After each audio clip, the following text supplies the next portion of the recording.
Hi, my name is Judith Sullivan, and this is a video for zero balancers, specifically women who are short and have short arms. And this is how to work with difficult fulcrums with larger people. Other than charging by the inch, there's another way to work. So, first of all, you want to make sure that your table is exactly the right height and that your chair is the right height. And it's not just about how tall you are, but it's how short-waisted you are and the length of your arms. Where are you the most comfortable? The four fulcrums that we're going to be working with are the dorsal hinge, the sacrum, the hip fulcrum with the second hand, and the rib fulcrums from the head.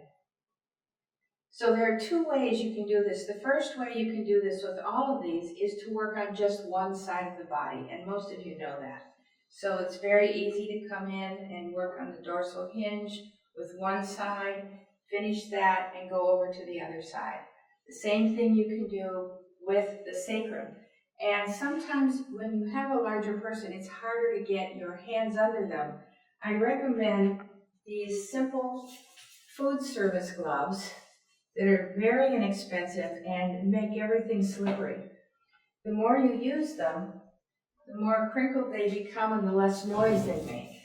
And I use them over and over again. So I'm just going to show you how I can slide my hand easily under Michael's sacrum. This is Michael, by the way. So I just slide my hand under his sacrum and I'm there. However, if I want to get under both sides of him at the same time, without compressing my chest into his body, I'm going to have to crouch more by spreading my legs further, bending my knees, and I compress the side of my body next to his, which doesn't read as my chest. And I can work all the way down. And the same thing at the sacrum. I can do the same thing. I get down, slide my hands under, and work with the sacrum.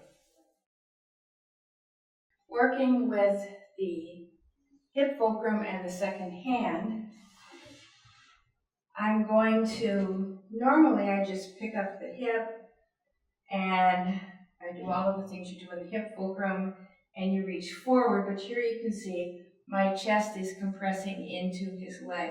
So I just bring this further under my arm, I bend a little further forward, and then I slide my hand under his pelvis for the second hand, and you can see there's no chest compression under his leg.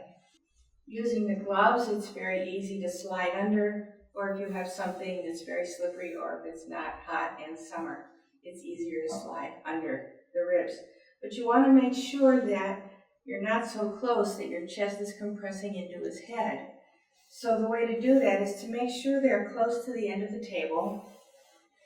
And one of the things that I do is just make sure that I'm sitting up straight and my head is up straight. It's also really helpful to use either a pillow, towel, or a folded blanket. I was so excited to discover this because using a pillow really raises your hand off the body, in effect making your arms longer. It also changes the quality of touch that your client is getting because it diffuses the weight of your arm. So if I'm doing a highlight fulcrum or any fulcrums that I need to work with my hand on his chest, it does not feel like a heavy weight of my arm on his body. Isn't that right, Michael? I hope that makes it easier for you and more fun.